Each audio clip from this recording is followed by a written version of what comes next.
Okay, what's up everybody? This video is going to be real controversial. 3 cases, 3 murders, all committed by asylum seekers. Each one all the more shocking than the last. Stay there! Stay there! Oh, please stay there! Down on the ground! Down!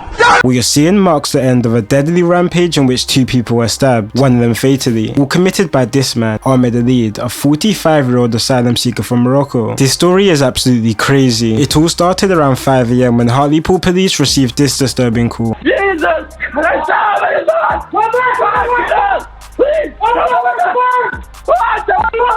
In the audio you can hear 2 voices, Alid and his flatmate Javid. Jesus Christ! And this audio literally captures the exact moment Alid stabs Javid 6 times in the chest before storming out the house and committing one of the most horrific attacks the town had ever seen. Okay, so a bit of backstory. Javid, just like Alid, was an asylum seeker, but not from Morocco, instead from Iran. He left for the UK just around the time all hell was breaking loose in Iran. Turning overseas now, and the protests in Iran, which are not letting up after the family of a young woman says she was tortured and killed in police custody. It all happened because she was accused of a dress code violation, not properly wearing her hijab. September 2022, Mahsa Amina, a Kurdish Iranian woman, was beaten to death by police for not wearing her hijab properly, and the nation revolted. Thousands took to the roads,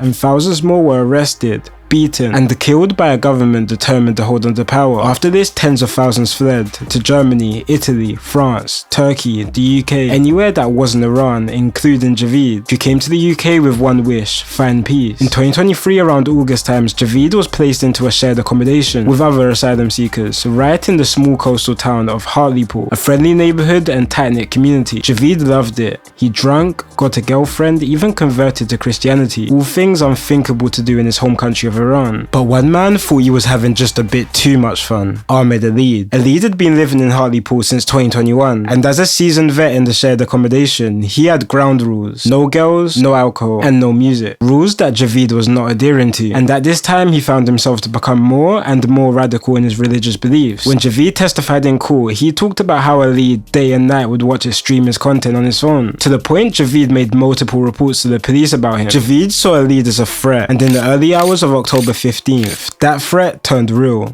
Jesus Christ! Armed with a knife, Alid launched a frenzied attack, stabbing Javid 6 times inside their hostel, while his chilling cries of "God is great" echoed in the background of a desperate emergency call. Now, there's no released pictures of Javid, but in court transcripts, he's described as a bodybuilder with a tall stature. Alid is small and stocky, but determined. He wanted Javid dead so bad that Javid literally had to barricade himself inside his room, putting his full weight on the door for up to 10 minutes. Somehow, Javid survived long enough for armed police to storm the hostel, where he was found drenched in blood, in the house that looked like the site of a horror scene. Luckily, he survives, but now police face a much bigger issue. Alid is missing from the house, and so is the knife he used to stab his flatmate. Now, somewhere on the streets of Hartlepool, an armed and dangerous man was on the move, and no one could guess who his next target would be. Nearly a week had passed since Hamas's assault on Israel, when here in the UK, a Moroccan asylum seeker murdered a pensioner. The judge ruled his killing of a random 70-year-old man and his attempted killing of his housemates as terrorist offences. That man was Terence Carney, 70 years old, a grandfather, a man who went out walking every single morning because he loved the peace and quiet of the empty street. He had absolutely no idea what was coming. Sadly, Terence dies, and 20 minutes later, armed police find Alid just yards from the attack. Please stay there! Down on the ground! Down! Down on the ground! Alid shows no remorse when detained, even stating he would kill more if he could. Because he spoke no English, every word had to be translated. But even through a translator, his message was clear. He believed his attack was justified, driven by recent events in the Middle East, pointing to the war in Gaza as his motivation. The murder took place only 8 days after the infamous October 7th attack, when Hamas fighters were reported to have killed around 1,200 Israelis, in a brutal and shocking turn of events. In response, the Israeli military heavily bombed Gaza. Entire neighborhoods were flattened by airstrikes, and within weeks, thousands of Palestinians had been reported to have been killed. Alid had completely consumed himself in this cycle of violence. All day,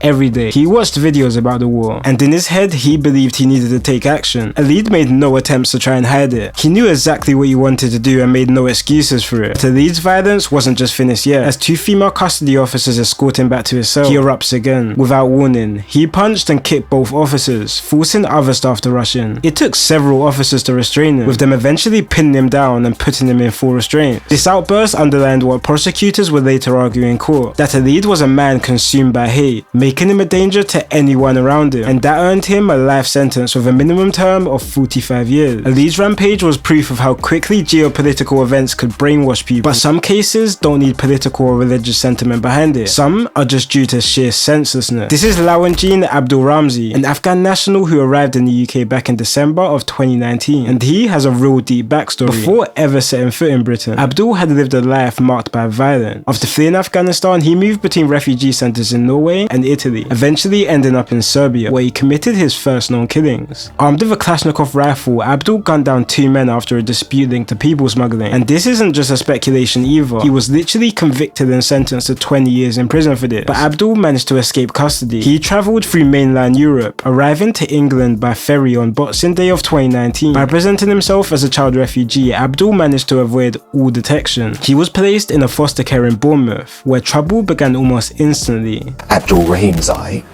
was already a killer.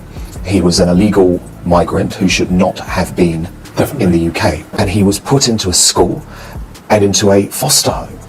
He was obviously more than 14. This was an adult. This was a full-blown criminal. Reports indicate he was at least 19, and he's being presented as a 14-year-old child, meaning Abdul was a full-grown man in a year 9 class. In 2023, an ex-classmate came out to the Sun newspaper, saying he was a real menace in school, getting into fights, posting knives on social media, and at one time even made a direct threat towards her. All signs that made the 11th of March 2022 inevitable. On this day, Abdul took a bus to central Bournemouth with a black jacket and Afghanistan flag wrapped around his head. For most of the night, he walked around the crowded town centre, speaking to girls, going to shops. But around 4 AM, he begins to snap. A street argument breaks out. Nothing out of the regular, but Abdul smells the trouble and decides to get into the action. Without knowing either one, he headbutts one, a complete random attack, uncalled for. See, Abdul loved fighting. If he wasn't in boxing gyms, he was involved in bare knuckle fighting, where he would literally join these underground type fighting clubs, where he would fight people for up to 10 minutes for £100. He loved the trouble, and at around 4:40 AM he found it. After his random attack, CCTV captures Abdul using a pay-to-use e-scooter. This would be the last time he was seen before the incident. While off CCTV, he gets into another argument, something over the e-scooter. Supposedly a local called James was trying to use the e-scooter while Abdul wasn't using it, and Abdul did not like that at all, and a big argument started. That's when Thomas Roberts gets involved, a 21-year-old aspiring Royal Marine who tried to make peace between the two, but for whatever reason Abdul attacks. But he doesn't attack James, instead Thomas, stabbing him 2 times, leaving him dead on the scene. Cameras capture just after the incident when James attempts to chase him afterwards, but Abdul manages to get away and discard the murder weapon. It would take exactly 45 hours for Abdul to be cool, giving him time to once again roam the town centre and check out the murder scene, before being arrested by police at his address. He denies the murder, but CCTV alongside eyewitness accounts and forensic evidence leave no room for doubt, and that earned Abdul a life sentence with a minimum term of 29 years. It was a murder born from almost nothing, but some cases don't even need an argument to settle. Just like the case of Deng Chol-majek, believed to have entered the UK by small boat less than 3 months before this footage was taken. Majek had been housed at the Park Inn Hotel in Walsall, just around the same time that 27-year-old Rhiannon White, a mother, began working there too. Majek originated from Sudan, arguably one of the worst places to live in the world. Sudan's civil war, it's now entering its 4th year, and it's triggered the world's worst humanitarian crisis. Tens of thousands of people have been killed, millions displaced, with widespread allegations of ethnic cleansing. For years, the North and South have been at war with each other, resulting to up to 400,000 people dying, with 2/3 of the population being displaced. The UN has labelled it the single worst humanitarian crisis on the planet. I mean, just imagine growing up in a country where 80% of hospitals don't work, where families survive on 1 meal a day. That's Sudan. That's where Majek comes from. A type of environment that would seriously mess with your head. From early, security flagged Majek as a problem. He had a staring issue. Multiple female staff reported Majek would stare at them for hours on end, and at 6'3". It was intimidating. On the evening of October 20th, 2024, CCTV inside the hotel's cafeteria shows Majek sitting at a table, staring fixedly into Rhiannon's direction. She was handing out food to residents, but that wasn't in Majek's interest. At 11 PM, Rhiannon finished her shift and walked across the Bestcott Stadium station to catch her train home. She was on the phone to her best friend Emma, but unknown to her, she was being followed. Majek tracked her to a deserted platform, armed with a screwdriver, with the intent to kill. He stabbed her 23 times, 11 of which penetrated her skull. And it seems like Majek didn't even care. Shortly after, he walked to a nearby shop to buy beer, appearing on CCTV literally wiping blood from his trousers before returning to the hotel, changing his clothes as if he had done nothing. This guy was so cold that he was even caught on camera dancing in the car park. You could literally see emergency vehicles responding to Rihanna's body on the platform. 3 days later, she dies, and Majek is arrested inside the hotel room, sparking a massive outrage, which saw a massive protest and caused to shut down the whole hotel. Innocent mother, brutally murdered, stabbed 23 times with a screwdriver. With a 23 with a screwdriver. Yorkshire Ripper style. And you hear the brutality that was committed against her and you think, this could be avoided.